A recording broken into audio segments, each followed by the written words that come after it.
সমুদ্র প্রণালীর হাত ধরে তাকে শান্তর থেকে দূরে সরিয়ে নিয়ে আসে। শান্ত পেছনে থেকে চেঁচিয়ে বলতে থাকে, আমি ছাড়া তুমি আর কারো সাথে সুখে থাকতে পারবে না প্রণালী। তোমাকে আমার কাছে ফিরতেই হবে। আমি তোমার জন্য অপেক্ষা করব। সমুদ্র এই কথা শুনে আরো রেগে গিয়ে প্রণালীর হাত আরো শক্ত করে ধরে নিয়ে যেতে থাকে। এই দিকে লারা দূরে থেকে এতক্ষণ সবকিছু দেখছিল। শান্তর প্রণালীর প্রতি হঠাৎই জেগে ওঠা ভালোবাসা লারার দুঃখের কারণ হল। লারা শান্তর সামনে এসে বলল, তুমি কেন করলে আমার সাথে এমন? শান্ত লারার থেকে মুখ ফিরিয়ে নিল। লারা চিৎকার করে উঠল, বলল, আমার ফিলিংসের সাথে কেন খেললে তুমি? আমি কি তোমার কাছে গিনিপিগ ছিলাম? সেই ছোটবেলা থেকে আমি তোমায় ভালোবাসি শান্ত, কিন্তু তুমি কখনো আমার ভালোবাসা বুঝতে পারিনি। তবুও অবুঝ আমি তোমায় ভালোবেসে গেছি।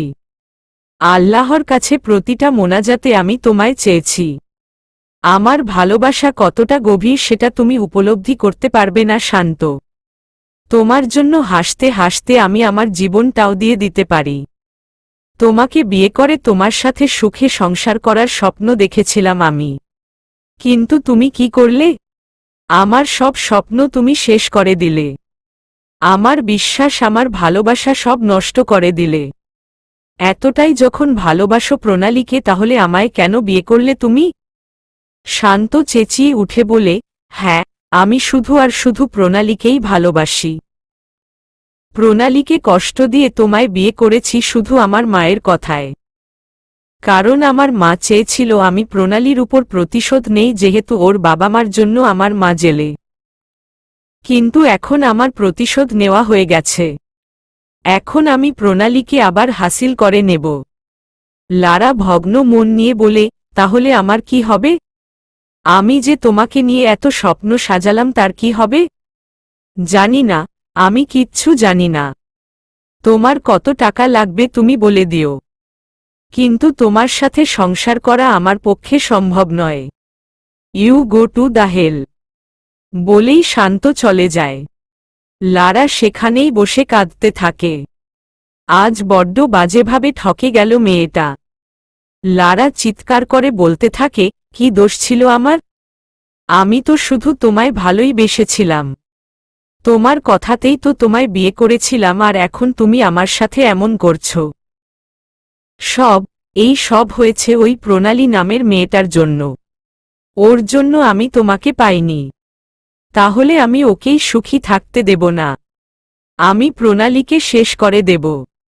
দুনিয়া থেকে ওর সব চিহ্ন মুছে দেব আমি। বলেই ভয়ানকভাবে হাসতে থাকে সে।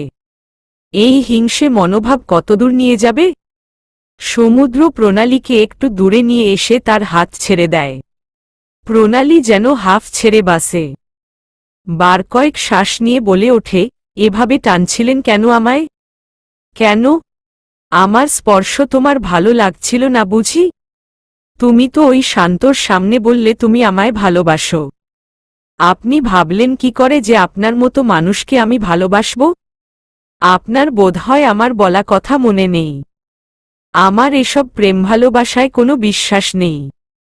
ভালোবাসা শব্দটাকেই আমি ঘৃণা করি। সমুদ্রকে এই কথাটা বলেই প্রণালী রিসোর্টের দিকে চলে যায়। এদিকে সমুদ্রর কেন জানি ভীষণ কষ্ট হয় প্রণালীর কথাটা শুনে। সে নিজেও জানে না তার সাথে হঠাৎ এসব কি হচ্ছে। আজ শান্ত আর প্রণালীকে একসাথে দেখে সমুদ্রর তো মাথাই গরম হয়ে গেছিল। ইচ্ছা করছিল সব শেষ করে দিতে। কিন্তু এমন অদ্ভুত অনুভূতি কেন হচ্ছে তার? সমুদ্র সম্পূর্ণ এক গোলকধাঁধায় পড়ে যায়। তবে এটা সে নিশ্চিহ্ন বুঝতে পারে তার মধ্যে অনেক পরিবর্তন আসছে। তবে এই অনুভূতিতে তার মগজ সাড়া দিতে চাইছে না। কিন্তু বেচারা বুঝতেও পারছে না তার মন কিভাবে এই অনুভূতির মধ্যে ডুবে যাচ্ছে। এই অনুভূতির নামই কি তাহলে ভালোবাসা? সিলেটের আবহাওয়া বেশ শীতল। বিশেষ করে রাতের দিকে সেখানে ভালোই ঠান্ডা অনুভূত হয়। তখন রাত ৮টা। প্রণালী রিসোর্টেই বসেছিল। সমুদ্র অনেকক্ষণ থেকে রুমে নেই। প্রণালীর মনে চিন্তাটা এসেছিল যে এত রাতে কোথায় গেল সে। কিন্তু প্রণালী চিন্তাটাকে বেশি পাত্তা দিল না। সমুদ্রকে নিয়ে একদমই আগ্রহ দেখাতে চায় না সে। ঘরে বসে থাকতে থাকতে বিরক্ত হয়ে যাচ্ছিল প্রণালী, তাই ভাবল একটু বাইরে থেকে ঘুরে আসবে। এই ভাবনা থেকেই সে বাইরে চলে এলো। রিসোর্টের বাইরে এসেই প্রণালী হাঁটতে বের হলো একা একা। কিছুক্ষণ পরেই বুঝতে পারল কেউ তাকে ফলো করছে। পেছনে ফিরে তাকাতেই কেউ প্রণালীর নাকে একটা রুমাল ধরে। প্রণালী সাথে সাথেই জ্ঞান হারিয়ে ফেলে। এদিকে সমুদ্র ডিনার শেষে প্রণালীর জন্য খাবার নিয়ে রিসোর্টে এসে দেখতে পায় প্রণালী সেখানে নেই। সমুদ্র ভ্রু কুঁচকে বলে, এত রাতে কোথায় গেল প্রণালী? একবার ভাবল বাথরুমে গেছে বোধহয়, কিন্তু চেক করে দেখল নেই। বেকনিতে গিয়েও প্রণালীকে না পেয়ে বেশ চিন্তায় পড়ে যায়। ভয়ার্ত হয়ে রিসেপশনিস্টকে জিজ্ঞেস করে। রিসেপশনিস্ট বলে, ম্যামকে তো আমি একা একা বাইরে যেতে দেখলাম। সমুদ্র বেশ ভয় পায়। এত রাতে একা কিভাবে বের হল? মনে কি একটুও ভয়ডর নেই? ভেবেই সে বের হয়ে আশেপাশে খুঁজতে লাগল প্রণালীকে, কিন্তু কোনো লাভ হল না। সমুদ্র চিন্তায় পড়ে গেল যে শান্ত প্রণালীর কোনো ক্ষতি করল না তো। প্রণালীর ফোন নম্বরও নেই সমুদ্রর কাছে। সে ভীষণ অসহায় বোধ করতে লাগল। প্রণালীর নাম ধরে চিৎকার করতে লাগল। প্রণালীর জ্ঞান ফিরতেই সে নিজেকে আবিষ্কার করে একটি পাহাড়ের চূড়ায়। আরও ভালো করে খেয়াল করলে সে বুঝতে পারে তার হাত পা বেঁধে রাখা হয়েছে। প্রণালী নিজের চোখ খুলে নিজের চোখের সামনে এক নারী অবয়ব দেখতে পায়। ভ্রু কুঁচকে বলে, কে ওখানে? লারা প্রণালীর সামনে চলে আসে। প্রণালী অবাক হয়ে বলে, তুমি আমাকে এখানে কেন নিয়ে এসেছ? যেতে দাও আমায়। লারা উন্মাদের মতো হাসতে থাকে, যেই হাসি দেখে প্রণালী ভয় পেয়ে যায়। লারা হাসি থামিয়ে হঠাৎ করেই কাঁদতে থাকে। তার এই ব্যবহার প্রণালীর কেমন জানি লাগে। লারা প্রণালীর কাছে এসে তার হাতের বাঁধন খুলতে খুলতে বলে, জানো, আমি না একদম এমন ছিলাম না। আমার পাড়ায় গিয়ে যদি বলো এখানকার সবথেকে ভালো মেয়েকে, সবাই নির্দ্বিধায় আমার নাম বলবে। আমার কি দোষ ছিল বলো? শুধু তো পাগলের মতো একজনকে ভালোবেসেছিলাম, কিন্তু সে আমার ভালোবাসা বুঝল না। শুধু নিজের স্বার্থে আমাকে ইউজ করল। তারপরেও আমি তাকে ভীষণ ভালোবাসি, পাগলের মতো ভালোবাসি। কিন্তু তাকে পেতে হলে যে তোমায় আমায় মারতেই হবে। আমাকে ক্ষমা করে দিও প্রণালী। আমার এটা করার ইচ্ছা ছিল না, কিন্তু কি করব বলো? আমি যে বড্ড অসহায়। সরি। না না লারা, তুমি এমন করবে না। লারা প্রণালীর কোনো কথার তোয়াক্কা না করে তার হাতের বাঁধন খুলে তাকে দাঁড় করিয়ে পাহাড়ের একদম কিনারায় নিয়ে যায়। প্রণালী বলে, তুমি ভুল করছো লারা, প্লিজ আমায় ছেড়ে দাও। ছেড়ে দেব? যাও দিলাম ছেড়ে, বলেই প্রণালীকে ধাক্কা দেয়। প্রণালী বলে ওঠে, না। প্রণালী চোখ বন্ধ করে জোরে জোরে শ্বাস নিতে থাকে। একটুর জন্য তার শ্বাস প্রায় বন্ধ হওয়ার উপক্রম হয়েছিল। চোখের সামনে যেন নিজের মৃত্যু স্পষ্ট দেখতে পারছিল সে। কিন্তু লারা তাকে ধাক্কা দিয়েই তার হাত ধরে টেনে আবার তাকে বাঁচিয়েছে। অতঃপর নিজেই মাটিতে বসে কাঁদতে শুরু করে দিয়েছে। প্রণালী দম নিয়ে লারার কাঁধে হাত রাখে। লারা উঠে দাঁড়িয়ে প্রণালীকে জড়িয়ে ধরে কাঁদতে শুরু করে দেয়। কাঁদতে কাঁদতে বলে, আমি এটা কি করতে যাচ্ছিলাম? নিজের উপর ভীষণ রাগ হচ্ছে আমার প্রণালী। এত খারাপ কিভাবে হয়ে গেলাম আমি তো এমন ছিলাম না। আমি খুন। বলেই অনবরত কাঁদতে লাগল। কাঁদতে কাঁদতে হেঁচকি উঠে যায় মেয়েটার। প্রণালী লারাকে সান্ত্বনা দিয়ে বলে, তোমার অবস্থাটা আমি বুঝতে পারছি লারা। কারণ তুমি বর্তমানে যেই পরিস্থিতির মধ্যে দিয়ে যাচ্ছ সেটা আমিও একসময় কাটিয়েছি। শান্ত আমার অনুভূতি নিয়েও ঠিক এইভাবে খেলেছিল।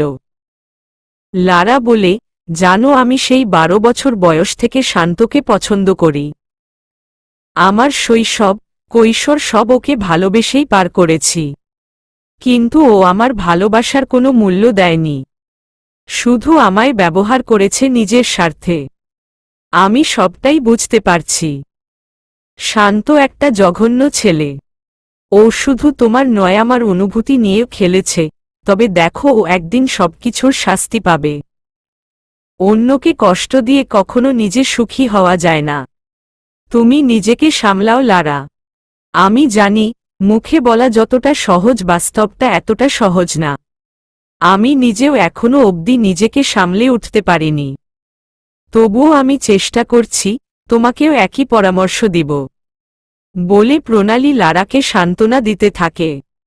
অতঃপর লারাকে নিয়ে আসতে থাকে। মাঝপথে শান্তর সাথে তার দেখা হয়ে যায়। প্রণালী ঘৃণার দৃষ্টিতে তাকায় শান্তর দিকে। শান্ত লারাকে বলে, তুমি প্রণালীর সাথে কি করছো? নিশ্চয়ই আমার বিরুদ্ধে ওর মনটা বিষিয়ে দেওয়ার চেষ্টা করছিলে। প্রণালী বলে ওঠে, লারার এমন কিছু করার প্রয়োজন নেই। কারণ এমনিতেই আমার মনে তোমার জন্য যথেষ্ট বিষ আছে। আর তুমি আমার পেছনে নিজের সময় নষ্ট না করে নিজের স্ত্রীর খেয়াল রাখো। যাকে বিয়ে করেছ তাকে পর্যাপ্ত সম্মানটুকু দাও। শান্ত আচমকা প্রণালীর হাত ধরে বলে, আমি জানি আমি যা করেছি তাতে তোমার আমার উপর এই রাগ দেখানো স্বাভাবিক। তোমার জায়গায় আমি থাকলেও আমি একই রকমভাবে রাগ দেখাতাম। কিন্তু তুমি বিশ্বাস করো প্রণালী, আমি সবটা বাধ্য হয়ে করেছিলাম। আমার মা আমাকে কসম দিয়েছিল তোমার উপর প্রতিশোধ না দিলে উনি নিজেকে শেষ করে দেবেন। তাই আমি বাধ্য হয়েই তোমাকে কষ্ট দেওয়ার পর আমি একটা রাতও শান্তি পাইনি। লারাকে তো সহ্য করছি শুধু আমার মায়ের জন্য। না হলে আমার মনে তো শুধু আর শুধু। ব্যাস, অনেক হয়েছে শান্ত। তোমার এসব ফাজুল বাতে বন্ধ করো। আমার এসব শোনার কোনো মুড নেই। আর কোনো সিন ক্রিয়েট নয়। আমার হাতটা ছেড়ে নিজের স্ত্রীর হাতটা ধরো। যাকে বিয়ে করেছ তার দায়িত্ব নিতে শেখ। শান্ত কাতর সুরে বলে, আমার জীবনটা এলোমেলো হয়ে গেছে প্রণালী। তুমি আমার জীবনটা আবার নতুন করে গুছিয়ে দাও। প্রণালী রেগে শান্তকে ঠাটিয়ে একটা চড় মারে। অতঃপর লারার হাতটা তার হাতে ধরিয়ে দিয়ে বলে, এই মেয়েটাকে নাও, এই মেয়েটার সাথে গুছিয়ে নাও নিজের জীবন। আর কোনোদিন যেন তোমাকে আমি আমার ত্রিসীমানায় না দেখি। না হলে তোমার এমন অবস্থা করব যা তুমি ভাবতে পারছ না। বলেই প্রণালী হনহন করে চলে যেতে থাকে। সমুদ্র প্রণালীর যাওয়ার পানে তাকিয়ে বলে, তুমি যাই বলো, আমি তোমারই হব। শুধু আর শুধু তোমারই। ওই সমুদ্র চৌধুরীর কাছ থেকে আমি তোমায় ছিনিয়ে নেবই, দেখে নিও তুমি। প্রণালী রিসোর্টে ফিরে আসে। সমুদ্র প্রণালীর চিন্তায় চিন্তায় অস্থির হয়েছিল। গোটা এলাকা ছসে বেরিয়েছে, পুলিশ ফাইলসও করেছে। তারপর ক্লান্ত হয়ে ফিরে এসেছিল রিসোর্টে প্রণালী ফিরেছে কিনা দেখার জন্য। এসেই প্রণালীকে দেখে সে যেন ধরে প্রাণ ফিরে পায়। প্রণালীর সামনে গিয়ে বলে, কোথায় চলে গিয়েছিলে তুমি প্রণালী? এভাবে আমাকে না বলে কেন গেছিলে? জানো আমার কত চিন্তা হচ্ছিল। প্রণালীর মেজাজ এমনিতেই খারাপ ছিল। সমুদ্রের কথায় সে তেতে উঠে বলে, কেন? আমাকে কি আপনার পারমিশন নিয়ে সব জায়গায় যেতে হবে? এভাবে বলছো কেন? আমার চিন্তা হচ্ছিল তোমার জন্য। কে বলেছে আপনাকে আমার জন্য চিন্তা করতে? আমি বলেছি? বলিনি তো। তাহলে আল্লাহর দোহাই লাগে আমার জন্য এসব চিন্তাফিন্তার নাটক করতে হবে না। আমি কাউকে পরোয়া করি না। নাটক? তোমার এসব কিছু নাটক মনে হচ্ছিল? জানো তোমাকে কোথায় কোথায় খুঁজেছি আমি? পুলিশে ডায়েরি পর্যন্ত করেছি। কে করতে বলেছিল এসব আপনাকে? আমি বাঁচি মরি তাতে আপনার কি? আপনাকে আমার এত চিন্তা করতে হবে না। সমুদ্র অস্থির হয়ে দিকবিদিক জ্ঞানশূন্য হয়ে প্রণালীকে শক্ত করে ধরে বলে, তুমি স্ত্রী হও আমার, আর আমি তোমার জন্য চিন্তা করব না। প্রণালী হতবাক হয়ে সমুদ্রর দিকে তাকায়। সমুদ্র দ্রুত নিজেকে সামলে নিয়ে প্রণালীর থেকে দূরে সরে এসে বলে, ড্যাড, তোমাকে আমার সাথে পাঠিয়েছে। তোমার কিছু হলে তো উনি আমাকেই প্রশ্ন করবেন, তখন আমি কি উত্তর দেব? এই ভেবেই প্রণালী বলে ওঠে, বললা তো আপনাকে আমার জন্য এত চিন্তা করতে হবে না। আপনি বলেন তো আমি এখনই বন্ড পেপারে সই করে দেই, লিখে দেই যে আমার কোনো কিছু হয়ে গেলে তার দায়ভার আপনার উপর বর্তাবে না। তাহলে তো আপনি শান্তি পাবেন। সমুদ্র নির্লিপ্ততা চোখে তাকায় প্রণালীর দিকে। মেয়েটার কি তাকে একটুও পরোয়া করে না? সে কি সমুদ্রের চোখ দেখেও বুঝতে পারছে না যে ওর চিন্তায় চিন্তায় মরে যাচ্ছিস সে? সমুদ্রর হঠাৎ করেই নিজেকে ভীষণ অসহায় মনে হয়। প্রণালী বালিশ নিয়ে সোফায় গিয়ে শুয়ে পড়ে। সমুদ্র প্রণালীর দিকে আর চোখে তাকিয়ে থাকে, কিন্তু তার মধ্যে থেকে চিন্তা দূর হয় না। হঠাৎ করে মেয়েটা কোথায় হারিয়ে গেছল এই চিন্তা তাকে তাড়িয়ে তাড়িয়ে বেড়ায়। এমনিতেই শান্তকে নিয়ে সবসময় চিন্তায় থাকছে। প্রণালীকে দেখেও কেমন জানি বিধ্বস্ত লাগছিল। এসব ভাবতে ভাবতেই সমুদ্রর চোখ লেগে যায়। মাঝরাতে হঠাৎ কারো গোঙানির শব্দে সমুদ্রের ঘুম ভেঙে যায়। উঠে বসে সে ঘরের লাইট জ্বালিয়ে দেখতে পায় প্রণালী কেমন গুটিয়ে আছে আর গোঙাচ্ছে। প্রণালীর পরনে একটা সাদা সেলোয়ার। সেই সেলোয়ারের ওড়না দিয়ে নিজেকে জড়িয়ে রেখেছে, দেখে মনে হচ্ছে খুব ঠান্ডা লেগেছে। সমুদ্র প্রণালীর কাছে গিয়ে তার হাত স্পর্শ করেই আঁতকে ওঠে। হাত অস্বাভাবিক গরম। কপাল স্পর্শ করেই বুঝতে পারে মেয়েটা অসুস্থ। এর মধ্যে প্রণালীরও ঘুম ভাঙে। সমুদ্রকে নিজের এত কাছে দেখে এই অসুস্থ অবস্থাতেও সে বেশ জোরে চিৎকার করে বলে, দূরে চলে যান আমার থেকে। সমুদ্র যায় না, ঠায় বসে থাকে। ড্রয়ার থেকে ওষুধ বের করে এনে প্রণালীকে খাইয়ে দিতে চায়। প্রণালী সমুদ্রর হাত থেকে ওষুধটা কেড়ে নিয়ে বলে, আমি একাই খেয়ে নিতে পারব। ওষুধটা খাওয়ার পর সমুদ্র প্রণালীর দিকে পানি বাড়িয়ে দেয়। প্রণালী পানিটা খেয়ে নিয়ে বলে, ইউ ক্যান গো নাও। সমুদ্র তবুও যায় না, বলে, তুমি ঘুমাও, আমি এখানেই আছি। আপনাকে আর নতুন করে কোনো নাটক করতে হবে না। আমার কোনো দরকার হলে আমি নিজেই সেটা মিটিয়ে নেব। তুমি অসুস্থ, আপনি এখানে বসে থাকলে তো আমি আর সুস্থ হয়ে যাব না। প্লিজ যান এখান থেকে, আমাকে শান্তিতে ঘুমাতে দিন। সমুদ্র প্রণালীকে বলে, তুমি বিছানায় গিয়ে শুয়ে পড়ো।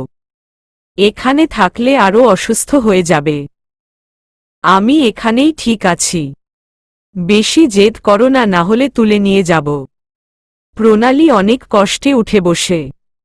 সমুদ্র বলে, চলো আমি তোমায় বিছানা অবধি নিয়ে যাচ্ছি। তার কোনো প্রয়োজন নেই, আমি একাই পারব। এই বলে উঠতে গিয়ে সে পড়ে যেতে নেয়। এরপর সমুদ্রই তাকে ধরে ধরে বিছানায় নিয়ে গিয়ে শুইয়ে দিয়ে নিজে সোফায় এসে শুয়ে পড়ে। প্রণালীর আজকের সকালটা শুরু হলো বেশ অন্যরকম ভাবে। জ্বরের প্রকোপ কমার বদলে আরো বৃদ্ধি পাচ্ছে তার। একটু আগেই সমুদ্র মেপে দেখল 102 ডিগ্রি ছাড়িয়েছে। তবে প্রণালীকে যেটা অবাক করছে সেটা হলো সমুদ্রের পরিবর্তিত ব্যবহার। মিস্টার সমুদ্র চৌধুরী, অহংকারে যার মাটিতে পা পড়ে না, মায়ের কথা ছাড়া এক পা নড়ে না, সেই সমুদ্র প্রণালীর সেবা করছে। এটা প্রণালীর কাছে একটু বিদঘুটে লাগছিল। সকাল থেকে সমুদ্র প্রণালীর মাথায় জলপট্টি দিচ্ছে। প্রণালী কিছু বলতেও পারছে না, কারণ এই সেবার ভীষণ প্রয়োজন। তবে সমুদ্রের প্রতি অন্যরকম কোনো অনুভূতি তার নেই, ছেলেটার প্রতি বিরূপ ধারণা তার প্রবল। তবে এই মুহূর্তে ছেলেটার উপর সে ভীষণভাবে নির্ভরশীল হয়ে পড়েছে, একথা সত্যি। সমুদ্র প্রণালীর মাথায় জলপট্টি দিয়ে বলে, আমি তোমার খেয়াল রাখছি, এসব কিছু নিয়ে আবার বেশি কিছু ভেবে নিও না। আমি জাস্ট মানবিকতার খাতিরে। আমি কিছু ভাবছি না। প্রণালীর স্পষ্ট জবাব, যার পরে সমুদ্রর আর কিছুই বলার থাকে না। কিন্তু এই কথাটা যেন তাকে স্বস্তি দিল না, বরঞ্চ তার বুকে জ্বলন্ত আগ্নেয়গিরি থেকে লাভা বের হচ্ছিল। সমুদ্রর যেন খুব করে শুনতে ইচ্ছা করছিল যে প্রণালী এ বিষয়গুলোকে স্পেশাল ভাবছে, ইমপ্রেস হচ্ছে তার প্রতি। কিন্তু প্রণালী তো প্রণালী, তার মন বরফ নয়, পাথর। তাই এই মনকে গলিয়ে পানি করা যাবে না, হাতুড়ি দিয়ে পিটিয়ে ভাঙতে হবে, যা মোটেই কোনো সহজ কাজ নয়। দুপুর নাগাদ প্রণালী কিছুটা সুস্থ অনুভব করল। অতঃপর বেরিয়ে পড়ল একটু বাইরে। ঘরে সবসময় থাকতে খুব দমবন্ধ লাগে। সমুদ্র প্রণালীর জন্য দুপুরের খাবার আনতে পাশেই একটু রেস্টুরেন্টে গিয়েছিল। প্রণালীকে রুমেই বাইরে আসতে দেখে ভীষণ রাগ হয় তার। বিড়বিড় করে বলে, মেয়েটার কি কোনো সেন্স নেই? এই অসুস্থ শরীর নিয়ে বেরিয়ে পড়েছে, এবার ওকে শিক্ষা দিতেই হবে। এই ভাবনা থেকে সমুদ্র প্রণালীর কাছে গেল। পিছন থেকে তার নাম ধরে ডাক দিল। প্রণালী ফিরে তাকাতেই বলল, তুই এই অসুস্থ শরীর নিয়ে বাইরে বেরিয়েছ কেন? তোমার এখন রেস্টের প্রয়োজন। প্রণালীর কাছে কেন জানি সমুদ্রের এই আচরণগুলো ভীষণ অযাচিত লাগে। সোজা বাংলায় বলতে গেলে তার মনে হয় সমুদ্র তার ব্যাপারে অনাধিকার চর্চা করছে, যেটা তার মোটেই ভালো লাগছে না। এই জন্য প্রণালী বেশ রেগেমেগেই বলে, আপনাকে আমার সো কল্ড স্বামী হয়ে আমার খেয়াল রাখতে হবে না। আম টোটালি ফাইন, নিজেকে নিজেই সামলাতে পারি আমি। খুব খুশি হব যদি আপনি আমার ব্যাপারে খুব একটা ইন্টারফেয়ার না করেন। প্রণালীর কথায় ভীষণ রেগে যায় সমুদ্র। সে তো ভালোর জন্যই বলেছিল, কিন্তু এই মেয়ে তো নিজের জেদ নিতেই চলে। সেও বা কম কিসে? তাই সমুদ্রও বলে দিল, ওকে ফাইন, আমি আর তোমার ব্যাপারে ইন্টারফেয়ার করব না। তোমার যা খুশি তুমি করো। বলেই রিসোর্টের দিকে পা বাড়াল। যাওয়ার সময় প্রণালীর জন্য আনা খাবারটা ডাস্টবিনে ফেলে দিল। আর বলতে লাগল, এই জন্যই মেয়েদের বেশি পাত্তা দিতে নেই। মাথায় উঠে বসে যা খুশি করুক, আমার কি। প্রণালীও নিজের মতো হাঁটতে থাকে। নিজের ব্যবহার নিয়ে কখনো সে ভাবে না। ছোট থেকেই বড্ড বেপরোয়া। মায়ের মৃত্যুর পর বাবার অগাধ ভালোবাসা আর স্বাধীনতা তাকে এমন করে দিয়েছে। হুটহাট রেগে যায় আর তখন নিজের উপরেই নিয়ন্ত্রণ থাকে না। কাকে কি বলে দেয় তার কোনো খেয়াল থাকে না। এর আগে শান্তর ব্যাপারটা নিয়ে নিজের বাবাকেও তো কম কথা শোনায়নি। এখন সমুদ্রের সাথেও একই আচরণ শুরু করেছে। শান্ত বাথরুম থেকে বের হতেই লারা তার দিকে তোয়ালে বাড়িয়ে দেয়। শান্ত লারার দিকে একবার তাকিয়ে তোয়ালেটা হাতে নিয়ে বলে, এসব করে আমার মন জিতবে পারবে না। তাই বলছি চেষ্টাও করো না। লারার গলায় কান্না আটকে আছে। সে বলে ওঠে, আমার সাথে এমোজ কেন করছো শান্ত? আমি তো ভালোবাসি তোমায়। বিয়ের পর থেকে তো আমাদের সম্পর্ক ভালোই চলছিল। বাসর রাতেও তুমি কত সুন্দর আমায় কাছে টেনে নিলে। আর এখানে এসে প্রণালীকে দেখেই আবার এভাবে বদলে গেলে। শান্ত তোয়ালে দিয়ে মুখ মুছে তোয়ালেটা লারার দিকে ছুঁড়ে বলে, হ্যাঁ, বদলে গেলাম। কারণ তোমার কাছে আমি সেই শান্তিটা খুঁজে পাই না যেটা আমি প্রণালীর মধ্যে খুঁজে পেতাম। এই কদিন আমি তোমাকে ভালোবাসার চেষ্টা করেছি, কিন্তু পারিনি। নিজের মনের কাছে হেরে গেছি। তাই বলছি আমার জীবন থেকে নিজ থেকে দূরে সরে যাও। পারবো না আমি। তাছাড়া প্রণালীও তো এখন অন্য কাউকে বিয়ে করে নিয়েছে। তুমি ওর আশায় বসে থাকছ কেন? প্রণালী বিয়ে করুক, 3 বাচ্চার মা হোক, আই ডোন্ট কেয়ার। আমার শুধু ওকেই লাগবে। তোমাকে এসব নিয়ে ভাবতে হবে না। তুমি শুধু আমাকে মুক্তি দাও।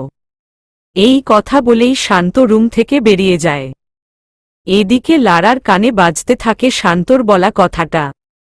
শান্ত মুক্তি চাইল তার কাছে। ভালোবেসে চাইলে তো লারা নিজের জীবনও দিয়ে দিতে পারবে শান্তর জন্য। আর সে মুক্তি চাইছে। প্রণালী ঘুরতে ঘুরতে বিরক্ত হয়ে আবার কটেজেই ফিরে এলো। কটেজে নিজের রুমে প্রবেশ করে দেখল সমুদ্র সেখানে নেই। ব্যাপারটা প্রণালীকে এতটা ভাবালো না, ভীষণ গরম লাগছিল। প্রণালী ভাবল গোসল করবে। যেই ভাবা সেই কাজ। গোসল করতে বাথরুমে ঢুকল। গোসল শেষে একটা তোয়ালে মাথায় পেঁচিয়ে নিল। অতঃপর একটা কমলা রঙের সালোয়ার কামিজ পরে নিল। সে এসবেই কমফোর্টকেও নক করল। প্রণালী ভাবল সমুদ্র এসেছে বোধহয়। তাই দরজাটা গিয়ে খুলে দিল। দরজা খুলতেই সে হতবাক হয়ে গেল, কারণ তার সামনে সমুদ্র নয়, দাঁড়িয়ে আছে শান্ত। প্রণালী কিছু বুঝে ওঠার আগেই শান্ত রুমে ঢুকে দরজা বন্ধ করে নিল। প্রণালী শান্তর এই কাণ্ডে হতবিহ্বল। প্রণালী বলে উঠল, কি করতে চাইছ তুমি? কেন এসেছ এখানে? বের হয়ে যাও এখান থেকে। কোনো সিন ক্রিয়েট করার চেষ্টা করো না। শান্ত বলল, আমি কোনো সিন ক্রিয়েট করতে চাই না। আমার শুধু তোমার সাথে কিছু জরুরি কথা বলা দরকার। তাই আমি বাধ্য হয়ে। তুমি যাও বলছি। শান্ত শোনে না। প্রণালীর হাতটা ধরে তাকে কাছে টানার চেষ্টা করে। প্রণালী হাত ছাড়িয়ে নেওয়ার চেষ্টা করে ব্যর্থ হয়ে বলে, ছাড়ো আমায়, না হলে কিন্তু আমি চিৎকার করো চিৎকার। এতে কিন্তু তোমারই সম্মানহানি হবে, আমার কিছুই হবে না। প্রণালী সরে আসার চেষ্টা করল। পারল না। শান্ত আরও ঘনিষ্ঠ হওয়ার চেষ্টা করল। প্রণালী আর উপায় পেল না। নিজের সম্মান বাঁচানোর জন্য বুঝি এবার চিৎকার করা ছাড়া আর কোনো উপায় নেই। এর মধ্যেই প্রণালী টের পেল বাইরে থেকে কেউ দরজা ধাক্কাচ্ছে। সমুদ্র চিৎকার করে পুরো রিসোর্টটা মাথায় তুলে দিচ্ছে। প্রণালী দরজার দিকে এগোতে যাবে, তখনই শান্ত তার মুখ চেপে ধরে। এদিকে সমুদ্রর চিৎকারে আশেপাশের কয়েকজন লোক ছুটে আসে। তারা সবাই ব্যাপারটা বোঝার চেষ্টা করে। সমুদ্র রেগে দরজা ভেঙে ভেতরে ঢুকে পড়েই শান্ত ও প্রণালীকে এত কাছাকাছি দেখে হতবিহ্বল হয়ে পড়ে। আশেপাশের সবাইও নানা কাহিনী বানানো শুরু করে। কারণ ইতিমধ্যেই অনেকে সমুদ্র, প্রণালী ও শান্তলারার সম্পর্কে জানে যে ওরা স্বামী স্ত্রী। তাই অনেকেই বলতে থাকে নানা কুরুচিকর কথা। আর প্রণালী নিস্তেজ হয়ে তাকিয়ে আছে সমুদ্রর দিকে। চোখের ভাষায় বোঝাতে চাইছে সে কিছু করেনি। এর মধ্যেই একজন হঠাৎ ছুটে এসে বলে, আপনারা সবাই এখানে ভিড় করছেন। ওদিকে 313 নং কেবিনে একটা মেয়ের ঝুলন্ত দেহ উদ্ধার করা হয়েছে। শান্ত আতঙ্কিত হয়ে বলে ওঠে, ওই কেবিন তো আমার আর লারার। লারা। কেবিন নং 313 থেকে উদ্ধার হলো একটা মেয়ের ঝুলন্ত মরদেহ। প্রণালী ছুটে এসে বসল মেয়েটির পাশে। মেয়েটির চোখে এখনো বিন্দু বিন্দু জলকণা জমে আছে, যা দেখে বোঝাই যাচ্ছে মৃত্যুর আগে মেয়েটা কাঁদছিল। এক বিশাল দুঃখের সমুদ্র যেন লুকিয়ে আছে এই চোখ দুটোর মাঝে। শান্ত এলো প্রণালী আসার ঠিক কিছুক্ষণ পরে। এসে স্তম্ভিত হয়ে তাকিয়ে রইল। অস্ফুট স্বরে বলে উঠল, লারা। লারার মুখে একটা বিদ্রূপের হাসি লেপ্টে ছিল। হয়তো মৃত্যুর পূর্বে এই হাসিটা সে হেসেছিল শান্তর উদ্দেশ্যে। মুক্তি চেয়েছিল তো সে লারার কাছে। মেয়েটা দিয়ে গেল মুক্তি। পূরণ করল নিজের ভালোবাসার মানুষটার ইচ্ছা। জীবনে 12টা বছর ধরে যেই মানুষটাকে ভালোবাসছে, মৃত্যুর আগে তার ইচ্ছাটা পূরণ করে প্রমাণ দিয়ে গেল নিজের ভালোবাসার। শান্ত নিশ্চুপ, হতবাক নয়নে তাকিয়ে রইল লারার মৃতদেহের দিকে। প্রণালী লারার পাশে বসে কেঁদে চলেছে। কোথাও একটা গিয়ে এই মেয়েটার কষ্ট সে উপলব্ধি করতে পেরেছে। গতকাল মেয়েটা তাকে মারতে গিয়েও মারেনি, আঁকড়ে ধরেছিল তার হাত, আর আজ নিজেকেই শেষ করছিল। এটাই কি তবে প্রেম? যেই প্রেম হাসাতে পারে, আবার কাঁদাতে পারে, এমনকি কারো জীবন কেড়েও নিতে পারে। প্রণালীর বুকটা ফেটে যাচ্ছিল লারার জন্য। এর মধ্যে শুনতে পেল কিছু মানুষের কানাঘুষা। তারা বলছিল, এরা তো পরকীয়া করেছে, জন্যই তো বেচারি মেয়েটা আত্ম করল। নিজের স্বামীর পরকীয়া কোনো মেয়ে মেনে নিতে পারে? সবার আঙুল ছিল শান্ত ও প্রণালীর দিকে। প্রণালী হতবাক। পরিস্থিতি এভাবে তাকে অপরাধী বানিয়ে দিল। প্রণালী একেবারে ভেঙে পড়ল। এত সব মানুষের মধ্যে তাকে সমর্থন করার, তার পাশে দাঁড়ানোর জন্য কি কেউ নেই? প্রণালীর বুক চিরে দীর্ঘশ্বাস বেরিয়ে এলো। এর মধ্যে হঠাৎ সে খেয়াল করল কেউ তার কাঁধে হাত রাখল। প্রণালী চোখের জল মুছে পিছন ফিরে তাকায়। সমুদ্র দুটো হাত বাড়িয়ে রেখেছে প্রণালীর দিকে। প্রণালী ফিরে তাকাতেই বলে, উঠে এসো তুমি। প্রণালী মানসিক দিক থেকে পুরোপুরি বিধ্বস্ত। পাগলের মতো ছটফট করছিল মেয়েটা। সমুদ্র তার দিকে হাত বাড়াতেই সে বলতে থাকে, আমি পর করিনি, আমার জন্য লারা মরেনি। আমি কিছু করিনি, আমি নির্দোষ। কেউ আমায় বিশ্বাস করছে না, কেউ না। আমি তোমায় বিশ্বাস করি প্রণালী। তুমি উঠে এসো। প্রণালী যেন হঠাৎ করে একজন বিশ্বাসযোগ্য মানুষ খুঁজে পায়। সমুদ্রর বাহু ধরে উঠে দাঁড়িয়ে কাঁদতে থাকে অবিরত। সমুদ্র প্রণালীর চোখের জল মুছে দিয়ে বলে, যে যাই বলুক আমি জানি তুমি শান্তর সাথে এটা অসম্ভব। তোমার চোখে ওর জন্য যে ঘৃণা আমি দেখেছি তা মিথ্যা নয়। তোমাকে সবাই দোষ দিলেও আমি তোমাকে সাপোর্ট করব। প্রণালীর হঠাৎ কি হলো সে জানে না। আচমকা সে জড়িয়ে ধরল সমুদ্রকে। সমুদ্রও নিস্তেজ থাকল না।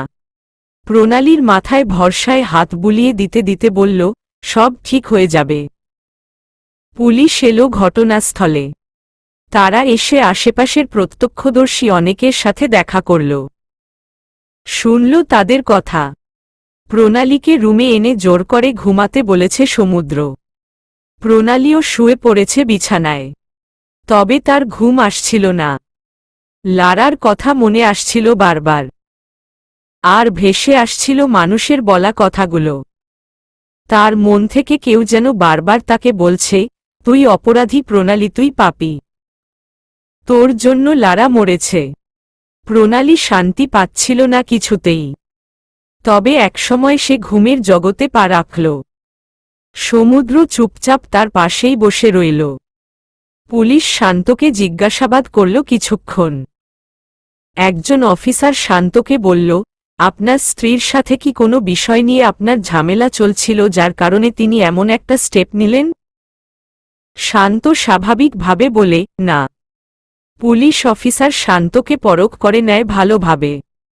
লোকটাকে দেখে মনে হচ্ছিল না তার স্ত্রীবিয়োগ ঘটেছে। কেমন যেন নির্লিপ্ততা লাগছে। চোখমুখে দুঃখের লেশমাত্র নেই। কিছুক্ষণ পরেই তিনি পুনরায় শুধান, আপনাদের বিয়ের কয়দিন হল? 2 সপ্তাহ। ও, নিউলি ম্যারেড কাপল। হানিমুনে এসেছিলেন বুঝি? জি। আপনার স্ত্রীকে কি আপনি ভালোবাসতেন না? এটা আবার কেমন প্রশ্ন? কিছু প্রত্যক্ষদর্শীর কথায় জানতে পারলাম যেই সময় আপনার স্ত্রীর ঝুলন্ত বডি উদ্ধার করা হলো সেই সময় নাকি আপনাকে অন্য এক মহিলার সাথে ঘনিষ্ঠ অবস্থায়। এই বিষয় নিয়ে বেশি কিছু বলতে চাইছি না। আপনারা এখানে লারার মৃত্যুর তদন্ত করতে এসেছেন, সেটাই করুন, আমার ব্যক্তিগত জীবন নিয়ে তদন্ত করার দরকার নেই। কিন্তু যদি আপনার ব্যক্তিগত জীবনই আপনার স্ত্রীর মৃত্যুর কারণ হয় তাহলে তো আমাদের তদন্ত করতেই হবে। মানে? আমার জোহরীর চোখ মিস্টার শান্ত। এই পেশায় তো কমদিন পার করিনি। তাই অপরাধের গতিবিধি সম্পর্কে বেশ ভালোই ধারণা আছে। আমার কেন জানি মনে হচ্ছে এটা সুইসাইড নয়, এটা মার্ডার। বাকিটা তো তদন্তের পর বেরিয়ে আসবে। তবে আপনাকে এখন আমাদের সাথে থানায় যেতে হবে। থানায় কেন? বারে আপনার স্ত্রী মারা গেছে, তাও কোনো স্বাভাবিক মৃত্যু নয়। স্বাভাবিক কথায় যাকে বলে অপমৃত্যু। আপনাকে কিছু ফর্মালিটি তো মেইনটেইন করতেই হবে। তাছাড়া আমাদের আরও কিছু জিজ্ঞাসাবাদ করতে হবে আপনাকে। শান্ত একটু বিচলিত হল, ভয়ও পেল কিছুটা, ঘামল বেশ। চতুর পুলিশ অফিসার শান্তর দিকে নিজের রুমাল বাড়িয়ে দিয়ে বলে, ঘামটা মুছে নিন, সামনে আরও ঘামতে হবে। শেষ কথাটা বিড়বিড় করে বললেন, যা শান্তর কানে গেল না। শান্ত রুমালটা নিয়ে ঘাম মুছল, তারপর রুমালটা আবার ফেরত দিল। সমুদ্র প্রণালীর মাথার পাশে বসেছিল। এমন সময় তাদের রুমে কেউ কড়া নাড়ল। সমুদ্র গিয়ে দরজাটা খুলল, দেখতে পেল একজন পুলিশ অফিসারকে। গম্ভীর কণ্ঠে বললেন, মিসেস প্রণালী জাহান কি এই রুমে আছেন? জি, উনি আমার স্ত্রী। আচ্ছা, ওনাকে একটু ডেকে দিন তো। কেন? কিছু জরুরি কথা বলার আছে ওনার সাথে, মিসেস লারার মৃত্যুর কেস সম্বন্ধে। আমার স্ত্রী এসব ব্যাপারে কিছু জানে না, তাই ওনাকে এসব ব্যাপারে জড়াবেন না। আমার তো আপনাকে দেখে মনে হচ্ছে আপনি নিজেও এই ব্যাপারে অনেক কিছু জানেন। আপনার স্ত্রীকে অন্য এক পুরুষের সাথে ঘনিষ্ঠ অবস্থাও পাওয়া গেল, আবার তখনই সেই পুরুষের স্ত্রীর ঝুলন্ত বডি পাওয়া গেল। এরপরেও আপনি বলছেন আপনার স্ত্রীর এই কেসের সাথে কোনো সম্পর্ক নেই? শাক দিয়ে মাছ ঢাকতে চাইছেন মিস্টার? সমুদ্র ভীষণ রেগে গেল, কিন্তু নিজের রাগ প্রকাশ করতে পারল না। এর মধ্যে প্রণালীর ঘুম ভেঙে গেল শব্দে। সেই উঠে এসে দাঁড়াল সমুদ্রর পাশে। পুলিশ অফিসার বলে উঠল, আপনিই তাহলে প্রণালী জাহান? প্রণালী বলল, জি। সমুদ্র প্রণালীকে ধমকে বলল, তুমি এখানে এসেছ কেন? তোমায় না আমি রেস্ট নিতে বলেছিলাম, যাও ঘুমাও। পুলিশ অফিসার সন্দেহের দৃষ্টিতে প্রণালীকে দেখছিল। তিনি বলেন, আপনাকে আমাদের সাথে থানায় যেতে হবে। আপনাকে মিসেস লারার কেসের ব্যাপারে কিছু জিজ্ঞাসাবাদ করার আছে। প্রণালী বলে, আমি ওনার ব্যাপারে বেশি কিছু জানি না। যতটুকু জানি তা এখনই এখানেই বলতে পারি। আপনি কতটুকু জানেন বা জানেন না সেটা বের করা তো আমাদের দায়িত্ব। তাই বলছি, আর কথা না বাড়িয়ে থানায় চলুন, না হলে আপনাকে অ্যারেস্ট করে নিয়ে যেতে বাধ্য হব। প্রণালী ভয় পেয়ে যায়। এমনিতেই তার মানসিক অবস্থা বিপর্যস্ত ছিল, সে নিজেকে গুটিয়ে নিচ্ছিল। পুলিশ অফিসার বলল, বুঝেছি আপনি ভালো কথাই শুনবেন না, আপনাকে বোধহয় থানায় তুলে নিয়ে যেতে হবে। সমুদ্র গর্জে উঠে বলে, সাহস থাকলে আমার স্ত্রীর গায়ে হাত দিয়ে দেখান। আমি কিন্তু কাপুরুষ নই, দাঁড়িয়ে দাঁড়িয়ে মজা দেখব না মোটেই। প্রণালী অবাক হয়ে দেখল সমুদ্রকে। লোকটা বারবার তাকে অবাক করে দিচ্ছে। বারবার কানে বাজছে তার বলা, আমার স্ত্রী শব্দটা। সমুদ্র পুলিশের সাথে চূড়ান্ত বাকবিতণ্ডায় জড়িয়ে পড়ল। সে কিছুতেই প্রণালীকে তাদের সাথে যেতে দিবে না। এদিকে পুলিশও নিজেদের ক্ষমতা দেখাতে তৎপর। অবস্থা বেগতিক দেখে প্রণালী বলে ওঠে, ইন্সপেক্টর, আমি আপনাদের সাথে যেতে রাজি আছি। সমুদ্র প্রতিবাদী কণ্ঠে বলে, না, তুমি ওদের সাথে যাবে না। তুমি চেনো না এই সব পুলিশ অফিসারদের। এরা নিশ্চয়ই ওই শান্তর থেকে ঘুষ খেয়েছে। আমি তো শিওর ওই শান্তই নিজের স্ত্রীকে মেরেছে, তারপর এসব নাটক করে সব দোষ তোমার উপর চাপাতে চাইছে। প্রণালী বলে, এত ভরসা করেন আমায়? বলেই অবাক পানে চেয়ে থাকে প্রণালীর দিকে। প্রণালী মুচকি হাসে, বলে, আমার উপর একটু ভরসা রাখুন। আমি ভরসাটা আইনের উপর রাখছি। আমি নিজেও তো এই আইন নিয়েই পড়ি। দেখবেন যা হবে একদম ঠিক হবে। আমি জানি আমি কোনো অন্যায় করিনি। এই বলে সে পা বাড়ায়। সমুদ্র বলে, আমিও যাব পুলিশ স্টেশনে। তোমাকে না নিয়ে আমি ফিরব না। প্রণালী পদে পদে আজ যেন অবাক হচ্ছে। সমুদ্রর এত কেয়ার তার প্রতি। এটাও হবার ছিল জীবনে। এমনটা প্রণালী হয়তো স্বপ্নেও ভাবেনি। কিন্তু বাস্তবতা যে স্বপ্নকেও হার মানায়। আপনি তার মানে লারার মৃত্যুর ব্যাপারে তেমন কিছু জানেন না, তাই তো? না। প্রণালীর স্পষ্ট উত্তর। পুলিশ ইন্সপেক্টর কৌতূহলী দৃষ্টিতে প্রণালীকে দেখতে থাকেন।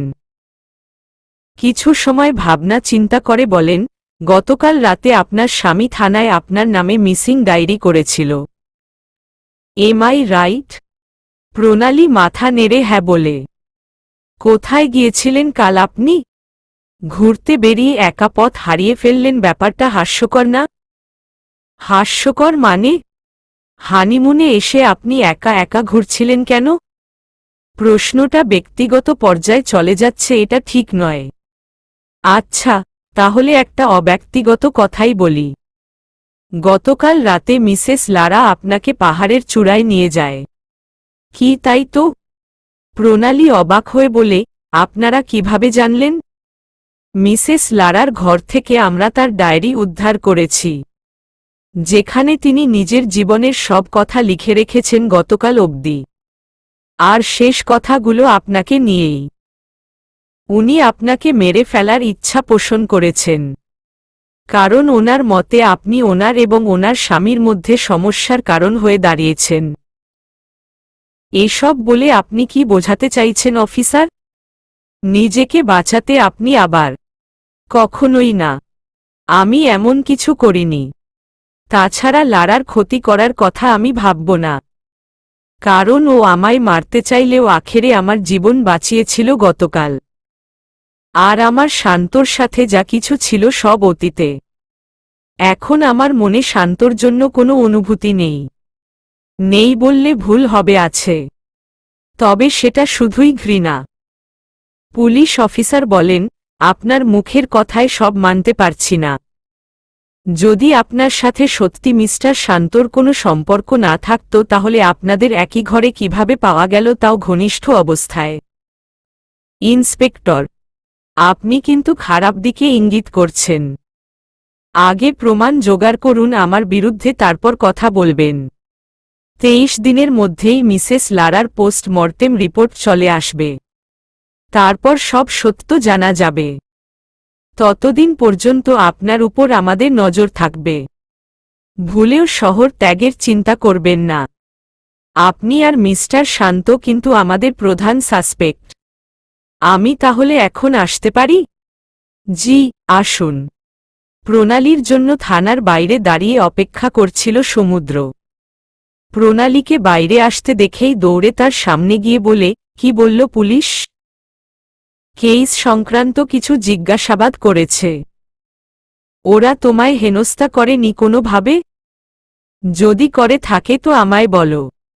আমি ওদের। ওনারা জাস্ট কেস সম্পর্কে কিছু জরুরি প্রশ্ন করেছেন, আমায় হিউমিলিয়েট করেননি। আপনি প্লিজ এত হাইপার হবেন না। চলুন এখান থেকে।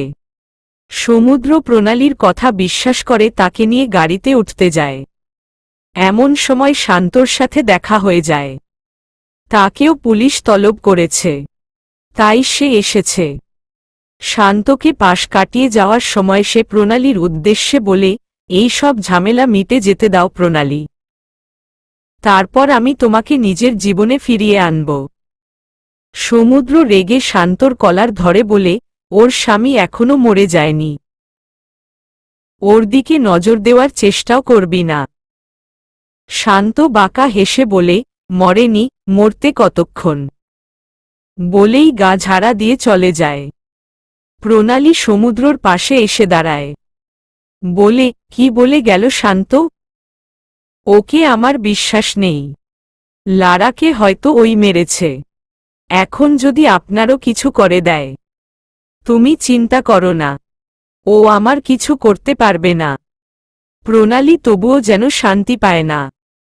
সে বলে, সব হয়েছে আমার জন্য। আমি আপনার জীবনের সাথে জড়িয়ে আপনার জীবনে হুমকির তৈরি করেছি। আমি আপনার জীবন থেকে চলে যাব। তাহলেই আপনার সব বিপদ দূর হবে। এখান থেকে ফিরেই আমি। সমুদ্র হঠাৎ করে প্রণালীর হাত শক্ত করে আঁচড়ে ধরে। প্রণালী ব্যথায় কুকিয়ে উঠতেই বলে, আর একবার যদি আমায় ছাড়ার কথা বলো তাহলে কিন্তু এর ফল ভালো হবে না। একবার যখন আমার সাথে তোমার বিয়ে হয়েছে তখন মৃত্যুর আগে অবধি তোমায় ছাড়ব না। প্রণালী অবাক পানে চেয়ে থাকে সমুদ্রের পানে। সমুদ্রের চোখের মধ্যে যেন হারিয়ে যায়। প্রণালী দ্রুত চোখ সরিয়ে নেয়। আর কিছুক্ষণ তাকিয়ে থাকলেই হয়তোবা ওই চোখের মায় ডুবে যেত সে। সময় কেটে দিল 3 দিন।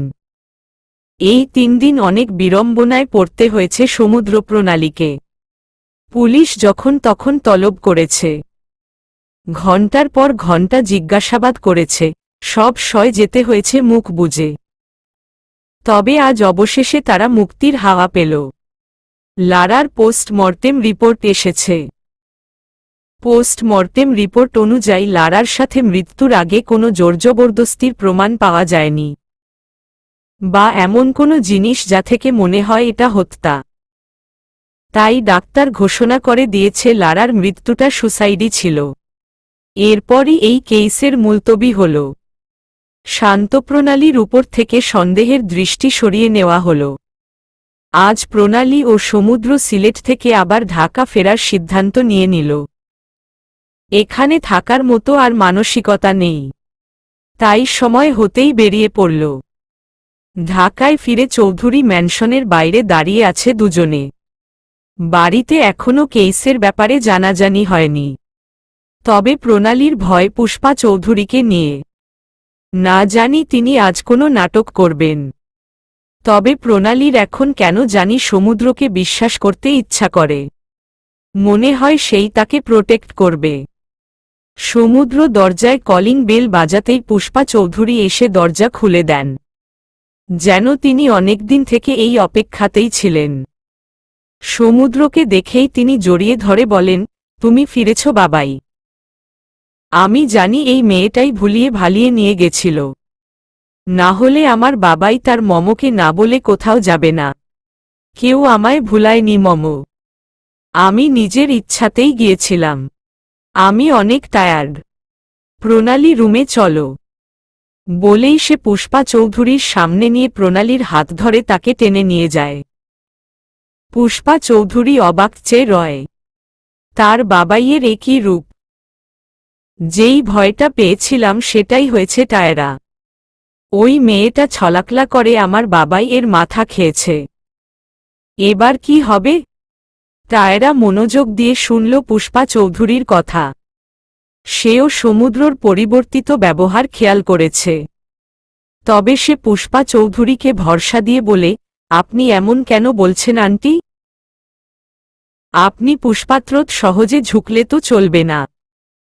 আপনার বাবাই আর আপনার মধ্যে যে এসেছে তাকে সরিয়ে দিন। সরিয়ে দেব? দিন। আঙ্কেল তো এই সময় নেই। এটাই তো সুবর্ণ সুযোগ আন্টি। সমুদ্র আর যাই বলুক, আপনার আর প্রণালীর মধ্যে যে কোনো একজনকে বেছে নিতে হলে ও আপনাকেই বেছে নেবে। পুষ্পা চৌধুরী যেন হারানো ভরসা ফিরে পায়। তিনি বলেন, ঠিক বলেছ তুমি। আমি এবার ওই প্রণালী নামের পথের কাঁটাকে যেভাবেই হোক না কেন আমার পথ থেকে সরিয়ে দেব। তুমি আমার সাথ দেবে তো? আমি সাথ না দিলে কে সাথ দেবে আপনাকে? আমি তো আপনার পাশেই আছি আন্টি। ওই প্রণালীকে এবার আমি সরিয়ে দেব সমুদ্রর জীবন থেকে। সমুদ্র শুধু আমার হবে। সমুদ্র গোসল করে একটা তোয়ালে গায়ে পেঁচিয়ে বেরিয়ে এলো বাথরুম থেকে। প্রণালীও আচমকা তখন রুমে চলে এলো। সমুদ্রকে এই অবস্থায় দেখে দ্রুত সে নিজের চোখ ফিরিয়ে নিল। সমুদ্রর মধ্যে তেমন কোনো পরিবর্তন লক্ষ্য করা গেল না। সে স্বাভাবিকভাবেই ড্রেস চেঞ্জ করতে লাগল। প্রণালী পিছনে ফিরেছিল। সমুদ্র ড্রেস পরে নিয়ে বলল, এখন তাকাতে পারো আমার দিকে। প্রণালী তাকায় সমুদ্রর দিকে। সমুদ্র লাজুক হেসে বলে, তুমি তো আমার স্ত্রী, পরস্ত্রী তো নও। তাহলে আমাকে এভাবে দেখে লজ্জা পেলে কেন? প্রণালী আমতা আমতা করতে লাগল। সমুদ্র প্রণালীর একদম কাছে এসে বলল, ওহ বুঝেছি, এখনো আমাদের মধ্যে স্বামী স্ত্রীর কোনো সম্পর্ক গড়ে ওঠেনি, এটাই কারণ না? বলেই এগোতে লাগল প্রণালীর দিক। প্রণালী পিছাতে পিছাতে দেয়ালে ঠেস দিয়ে দাঁড়ায়। সমুদ্র প্রণালীকে বাগে পায় যেন। তার হাতে হাত দিয়ে ঠোঁটে ডুবিয়ে দেয় ঠোঁট। প্রণালীর হৃদস্পন্দন আচমকা খুব বেড়ে যায়। সমুদ্রর থেকে এমন কিছু একদম আশা করেনি। ধীরে ধীরে সমুদ্রের স্পর্শ আরও গভীর হতে থাকে। সমুদ্র প্রণালীকে কোলে তুলে নেয়। তাকে এনে বিছানায় শুইয়ে দেয়। প্রণালীর পেট থেকে শাড়ির আঁচলটা সরাতে যাবে এমন সময় দরজায় নক করার শব্দ হয়। সমুদ্র বিরক্ত হয় ভীষণ। এই সময় ডিস্টার্ব করলে কোনো পুরুষ স্বাভাবিক থাকে? সে নিজেকে সামলে শার্টটা পরে নেয়। প্রণালীও নিজেকে ঠিক করে। সমুদ্র খিটখিটে মেজাজ নিয়ে দরজা খুলে টায়রাকে দেখে ভীষণ রেগে যায়। বলে, এই মেয়ে তুমি এখানে কি করছো? এটা কোনো টাইমিং হলো? মানে? সমুদ্র মুখ সামলায়। রেগে কি বলতে যাচ্ছিল? আমি ঘুমাচ্ছিলাম। তুমি ডিস্টার্ব করলা কেন টায়রা? টায়রা কাদো কাদো গলায় বলে, তুমি বদলে গেছো সমুদ্র। আগে তো তুমি এমন ছিলে না। তাহলে এখন এমন করছো কেন? সমুদ্রর তো ইচ্ছা করছিল টায়রার গলা টিপে তাকে মেরে ফেলার। কিন্তু নিজের ইচ্ছেটা দমিয়ে বলল, আমার খুব ঘুম পেয়েছে। প্লিজ আমাকে ঘুমাতে দেও। তোমার এসব ন্যাকামি দেখার টাইম আমার নেই। Go to the hell. সমুদ্র দরজা লাগাতে গেলে টায়রা আটকে দিয়ে বলে, কে কোথায় যাবে সেটা তো একটু পরেই দেখা যাবে। তুমি ওই প্রণালীকে নিয়ে নিচে এসো জলদি। তোমার মমো ডাকছে। বলেই চলে যায় টায়রা। সমুদ্র অসহায় চোখে প্রণালীর দিকে তাকিয়ে বলে, সরি, রোম্যান্সটা ঠিক মতো করতে পারলাম না। চলো একটু নিচে যাই। মোমের কথাটা শুনে আসি। তারপর মন, শরীর সব ভরে রোম্যান্স করব। প্রণালীর ফর্সা গাল লজ্জায় লাল হয়ে যায়। কানও গরম হয়ে যায় এমন কথা শুনে। সে দ্রুত পায়ে চলে যেতে নিতেই সমুদ্র প্রণালীকে টেনে গালে চুমু খেয়ে বলে, তুমি অনেক সুন্দরী প্রণালী। প্রণালীর কি হচ্ছে সে জানে না। অন্য সময় হলে সে কোনো পুরুষকে নিজের এত পাশে আসতে দিত না। কিন্তু সমুদ্রকে আটকানোর সাধ্যই তার নেই। কিন্তু কেন এমন হচ্ছে তার সাথে? লোকটা তার স্বামী বলে? নাকি মায়া জন্মেছে লোকটার প্রতি? প্রণালী বোঝার চেষ্টা করল। এর মধ্যে আবার সমুদ্র তাকে নিয়ে গেল পুষ্পা চৌধুরীর সামনে। পুষ্পা চৌধুরী দুজনকে একসাথে দেখে জলে পুড়ে ভস্ম হয়ে যান। তবে নিজেকে সামলান। তিনি তো পুষ্পা, এত সহজে ঝুঁকবেন না।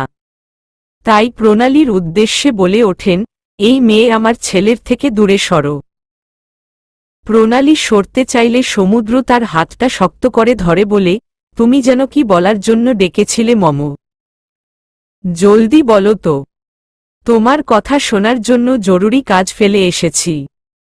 পুষ্পা চৌধুরী বলেন, এই মেয়েটার সাথে তোমার সম্পর্ক আমি আর মেনে নিতে পারছি না বাবাই।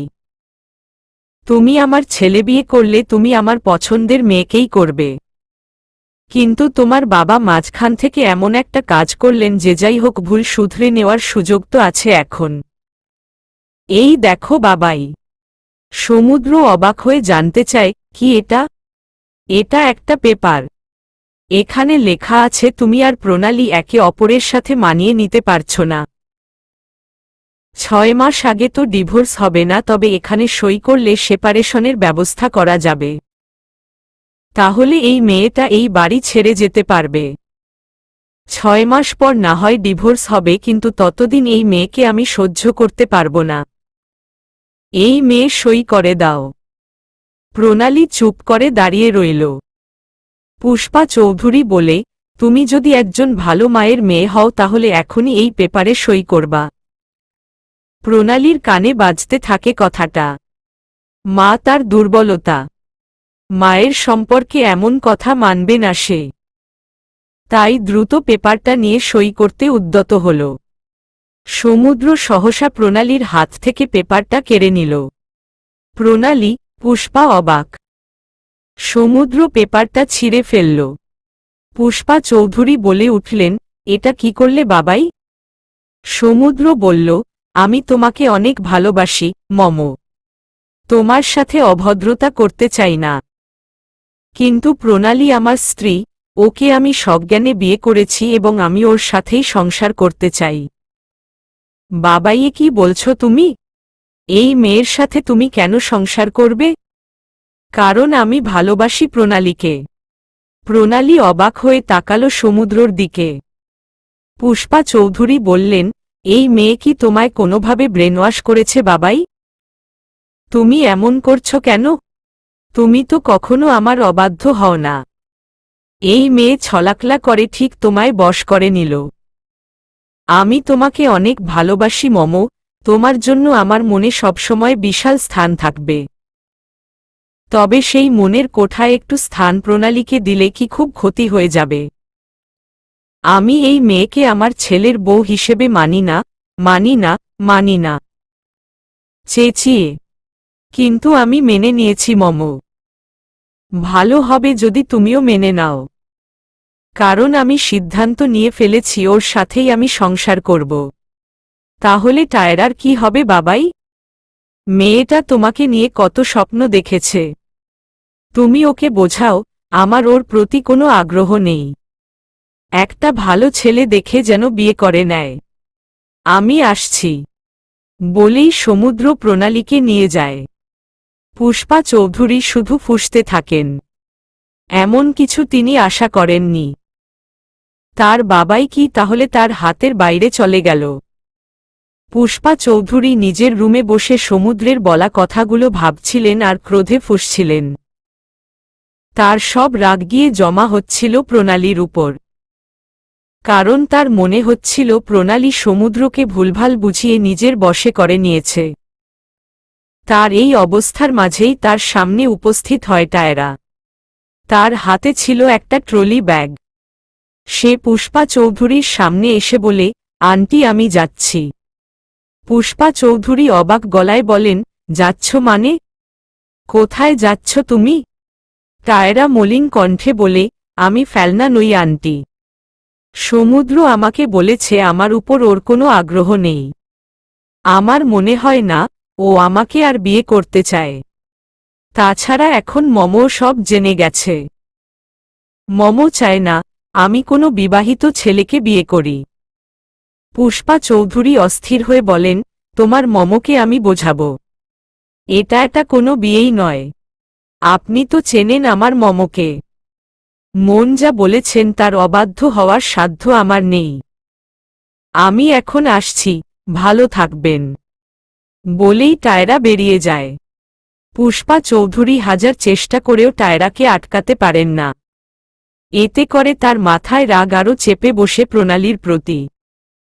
তিনি চিৎকার করে বলেন, এই প্রণালী মেয়েটা এসে আমার এতদিনের করা সব পরিকল্পনা ভেস্তে দিল।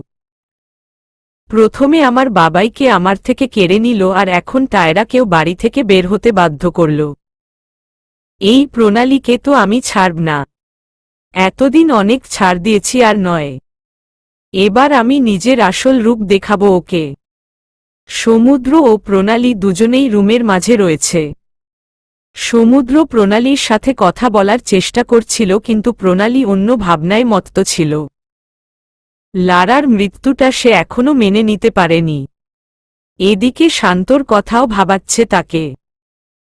ছেলেটা তো সুবিধার নয়। না জানি এখন কোথায় ওত পেতে বসে আছে সুযোগের সন্ধানে।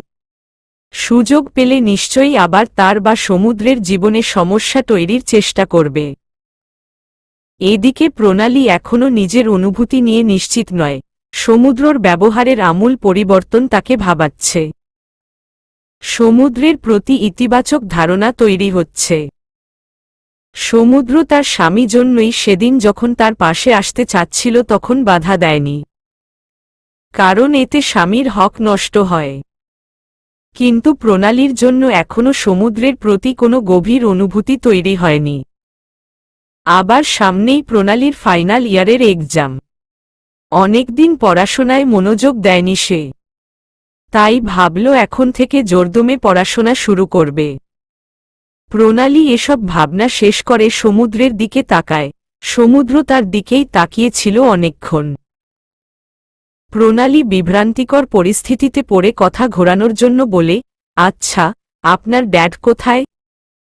এসেছি থেকে ওনাকে দেখছি না। সায়মা আন্টিও তো নেই। ড্যাড বিজনেস মিটিংয়ে বাইরে গেছেন, দুদিন পর ফিরবে। আর ফুপি তার শ্বশুর বাড়িতে ফিরে গেছেন। তবে চিন্তা করো না, আমি ফুপিকে বলেছি আজ এসে তোমার সাথে দেখা করে যাবে। আমি তো জানি তোমার এখানে নিজেকে বড্ড একা একা লাগে। মমও তোমার সাথে ভালো ব্যবহার করে না। প্রণালী নীরব থাকে। এই নীরবতার মাঝেই সমুদ্র অপলক দেখতে থাকে প্রণালীকে। প্রণালী ও সায়মা চৌধুরী দুজনে এখন রান্নাঘরে অবস্থান করছে। কিছুক্ষণ আগেই সায়মা চৌধুরী এসেছেন। সায়মা চৌধুরী কিছুক্ষণ গল্প করলেন প্রণালীর সাথে। কথায় কথায় জানতে পারলেন যে প্রণালী সেরকম রান্নাবান্নায় পটু নয়, তবে রান্না শিখতে চায়। এজন্যই মূলত তিনি প্রণালীকে রান্নাঘরে নিয়ে এসেছেন রান্না শেখাতে। আপাতত তিনি মাংস রান্না করা শেখাচ্ছেন। মুরগির মাংসে একটু লবণ দিয়ে বলেন, এই দেখ, এভাবে পরিমাণমতো লবণ দিতে হবে। রান্নায় লবণের পরিমাণ ঠিক না হলে কিন্তু স্বাদ ভালো হয় না। আর লবণ বেশি হলে তো খাবার মুখেই দেওয়া যায় না। রান্না শিখতে শিখতেই আবেগপ্রবণ হয়ে যায় প্রণালী। তার চোখের কোণে জলে ভিজে যায়। সায়মা চৌধুরী সেটা নোটিশ করে বলেন, তোমার চোখে জল কেন প্রণালী? প্রণালী হাতের উল্টো পিঠে চোখের জল মুছে বলে, আমার মায়ের কথা খুব মনে পড়ছিল। মা বেঁচে থাকলে হয়তো তিনিই নিজের হাতে আমায় রান্না শেখাতেন। সায়মা চৌধুরী প্রণালীর মাথায় হাত বুলিয়ে দিয়ে বলেন, তুমি কোনো চিন্তা করো না। আমি মাঝে মাঝেই এ বাড়িতে এসে তোমায় রান্না শেখাব। তখনই পুষ্পা চৌধুরী সেখানে উপস্থিত হয়ে বলেন, রান্না শেখানোর এত শখ হলে নিজের বাড়িতে নিয়ে গিয়ে শেখাও। আমার বাড়িতে আর এসব নাটক চলবে না। ভাবি। পুষ্পা চৌধুরী কাউকে পরোয়া করলেন না। প্রণালীর সামনে এসে তার হাত শক্ত করে ধরে বললেন, যবে থেকে তুমি এই বাড়িতে এসেছ তবে দেখে আমার সাজানো গোছানো সংসারটা নিজের হাতের মুঠোয় নেয়ার চেষ্টা করেছ। আমার বাবাইয়ের মাথা খেয়েছ, রান্নাঘরেও নিজের দাপট দেখাচ্ছ, কদিন পর তো আমার সম্পত্তির দিকে হাত বাড়াবে। প্রণালী হতবাক হয়ে যায় পুষ্পা চৌধুরীর কথা শুনে। প্রতিবাদী কণ্ঠে বলে, আপনি ভুল ভাবছেন। আমার এমন কোনো চিন্তা নেই। চুপ করো মেয়ে। আমায় ঠিক ভুলের পার্থক্য বোঝাতে এসো না। অনেক সহ্য করেছি আর না। তোমাকে আমি আর এক সেকেন্ডও আমার বাড়িতে দেখতে চাই না। এক্ষুনি বেরিয়ে যাও আমার বাড়ি থেকে। বলেই তিনি প্রণালীকে রান্নাঘর থেকে হিড়হিড় করে টানতে টানতে নিয়ে যেতে থাকেন। সায়মা চৌধুরী তাকে আটকানোর চেষ্টা করেন কিন্তু পারেন না। পুষ্পা চৌধুরী প্রণালীকে বাড়ির গেটের বাইরে বের করে দিয়ে বলেন, দূর হয়ে যাও এখান থেকে। এমন সময় সমুদ্র হঠাৎ পেছনে থেকে বলে ওঠে, মম, এটা কি করছো তুমি? পুষ্পা চৌধুরী তেজ দেখিয়ে বলেন, একদম ঠিক করেছি আমি। বাবাই, তুমি এই মেয়ের হয়ে আর কোনো ফোপরদালালি করতে আসবে না।